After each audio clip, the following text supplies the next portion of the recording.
Hi, my name is Kayla Watson, and I'm going to be talking about the anatomy and physiology of the heart. Okay, so I want to start with talking about the exterior anatomy of the heart and just point out some really important structures. So if you look up here, you have the aortic arch, and breaking off of that, you have the brachiocephalic trunk, the left subclavian artery over here, and then in the middle, you have the left common carotid artery. The brachiocephalic trunk actually branches off into the right subclavian and the right common carotid artery. You can't see that on this diagram though. Okay, and then over here we have the superior vena cava, and back here where you can't see will be the inferior vena cava. We have the pulmonary veins on either side. There's some over here as well. And then we have the pulmonary trunk, and then pulmonary arteries. All right.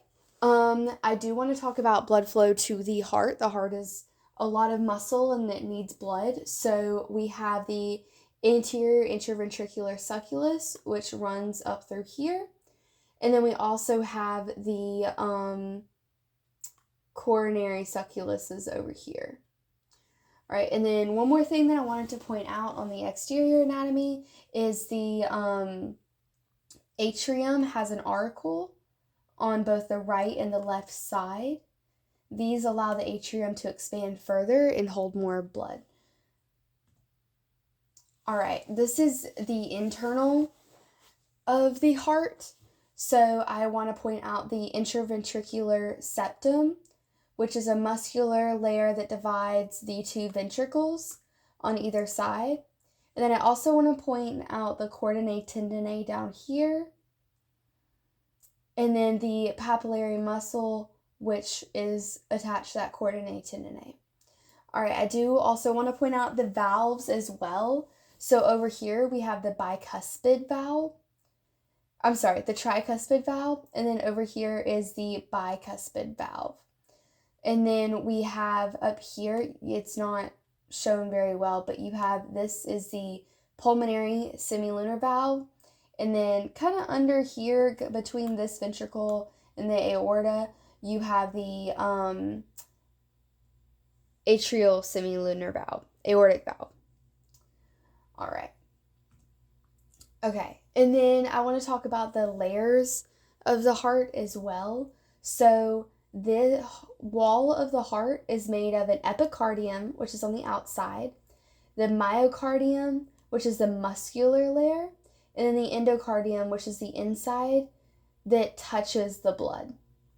And then down here, I want to point out the layers of the pericardium. There's the visceral layer, and then there is a cavity in between the visceral layer and the next layer, which is the serous pericardium, or the parietal layer of the serous pericardium. Okay, so now I want to talk about how blood flows through the heart. This diagram is blue and red. That is to show us where the deoxygenated blood, which would be blue, and the oxygenated blood, which would be red, is flowing. The heart isn't actually blue and red. So the blood from the body that is deoxygenated will enter through the superior vena cava and the inferior vena cava. It will flow through these into the right atrium. All right, and then once it goes through it pulls in the right atrium, it will go through the tricuspid valve into the right ventricle. Then this muscle will contract, pushing the blood from the right ventricle up through the pulmonary semilunar valve into the pulmonary trunk and the pulmonary arteries. These arteries then will carry the blood to the lungs where it will become oxygenated. Once it's oxygenated, it will come back into the heart and it will come into the left atrium.